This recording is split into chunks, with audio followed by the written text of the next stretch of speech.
అన్ని మతాలు సమానమే, అన్ని మతాల్లో ఉన్న దేవుడు ఒకటే అనేది అజ్ఞానం, అద్వైతం కాదు ఇది.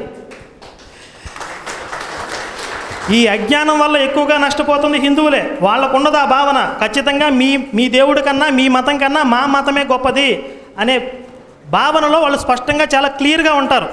అందుకే మతం మారండి అంటున్నారు. అన్ని మతాలు సమానం అయితే ఇంకో మతంలో నుంచి ఇంకొక మతంలోకి మారాల్సిన అవసరమే లేదు. మా మతం గొప్పది కనుక మా దాంట్లోకి రండి అంటున్నారు. కానీ హిందువుల్లో ఈ భావన ప్రధానంగా అన్ని మతాలు సమానమైన ఈ అజ్ఞానం కొన్ని శతాబ్దాల తరబడి హిందూ సమాజానికి చాలా నష్టం చేసింది.